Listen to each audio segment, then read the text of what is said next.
अनेक ठिकाणी सध्या कर्फ्यू लागू करण्यात आलेला आहे, जमावबंदी लागू करण्यात आलेली आहे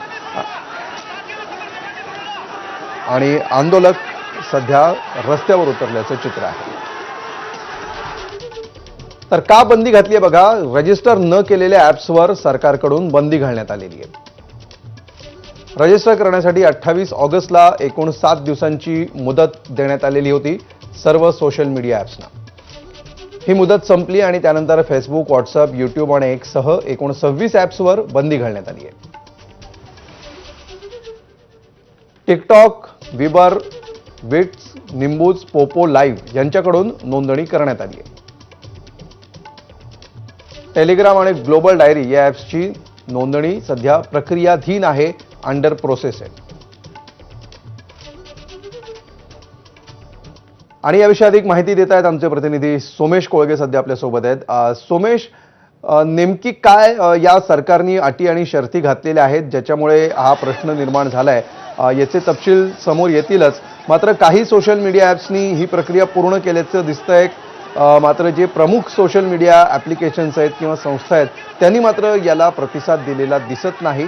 अर्थात प्रत्येक देशाची एक पॉलिसी असते आणि देशाचा तो अधिकार असतो पॉलिसी ठरवण्याचा, त्यानुसार नेमक्या काय अटी शर्ती आहेत आणि ज्याच्यातून हा संघर्ष समोर येताना दिसतोय।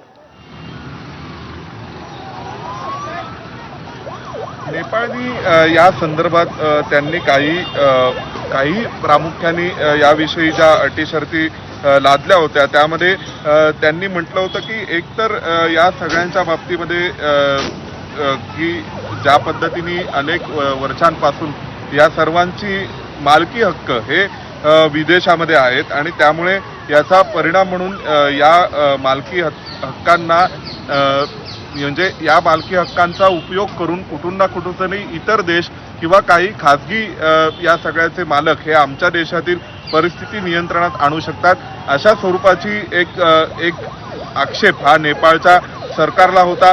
त्यानंतर मग नेपाळचे पंतप्रधान के.पी. शर्मा ओली यांनी जे वारंवार म्हटलेले त्यांच्या म्हणण्यानुसार या संपूर्ण ॲप्लिकेशन्सवर बॅन करताना त्यांनी कायम त्यांच्या देशाचा हवाला दिलेला आहे। त्यांचं असं म्हणणं आहे की आमच्या दृष्टीने देश महत्त्वाचा आहे आणि देशाला अंडरमाइन करून चालणार नाही आणि या समाज माध्यमांच्या ॲप्लिकेशन्सची काही त्यांची वैयक्तिक जी धोरणं आहेत ती वेगवेगळ्या स्वरूपाची आहेत। आपल्याला सगळ्यांना आठवत असेल की काही वर्षांपूर्वी व्हॉट्सअपशी संबंधित एक दिल्ली उच्च न्यायालयामध्ये खटला दाखल झाला होता आणि त्यावेळी व्हॉट्सअपला याविषयी विचारणा करण्यात आली, तर काही चॅट्स हे कोर्टाने किंवा ज्या तपास यंत्रणा आहेत त्यांना देण्यात यावे अशा स्वरूपाचा एक मागणी ही तपास यंत्रणांनी केली होती। त्यावेळी कोर्टामध्ये व्हॉट्सअपने अधिकृतपणे जे सांगितलं त्यांचं म्हणणं असं होतं की आम्ही भारत देश सोडून जाऊ, परंतु आम्ही आमचे जे चॅट्स आहेत ते कुठल्या तपास यंत्रणेला देणार नाही तपासासाठी सुद्धा। तर अशा प्रकारे धोरण असलेल्या या काही कंपन्या आहेत आणि त्याचा परिणाम म्हणून त्या कंपन्यांवर जेव्हा नियमांच्या आधारे बंधनं घालण्याचा प्रयत्न हा नेपाळच्या सरकारने केला, तर त्याचा परिणाम म्हणून पुढे जाऊन शेवटी या सर्व ॲप्सवर बंदी घालण्यात आली आणि त्याचा परिणाम म्हणून मग पुढे आता या सगळ्याविषयी जे आंदोलन सुरू आहे ते आंदोलन आता पूर्णपणे संसदेला घेराव घालण्यात आलेला आहे। आणि एक अतिशय महत्त्वाची अपडेट येते ती म्हणजे अशी की शूट ॲट साईटची ऑर्डर देण्यात आलेली आहे या आंदोलकांच्या बाबतीमध्ये। आता ही माहिती माध्यमांमध्ये येते, त्यानुसार शूट ॲट साईटचे निर्देश दिले गेलेले आहेत। जर आंदोलक मागे हटले नाहीत तर त्यांना गोळ्या घालण्याचे आदेश हे नेपाळच्या सरकारने जारी केलेले आहेत आणि ज्या अनुषंगाने ही सगळी बंदी घालण्यात आली त्यामध्ये प्रामुख्याने सरकारचं जे म्हणणं होतं की आम्हाला या समाज माध्यमांना मॉनिटर करण्याची परवानगी असावी, आमच्या यंत्रणा, आमच्या तपास यंत्रणा या समाज माध्यमातील विविध अकाउंट्सना किंवा त्यांच्या गतिविधींना मॉनिटर करू इच्छितात आणि त्या मॉनिटर करण्याची आम्हाला परवानगी असावी, कारण या अशा स्वरूपाचे कायदे आणणं हे आम्हाला आवश्यक आहे।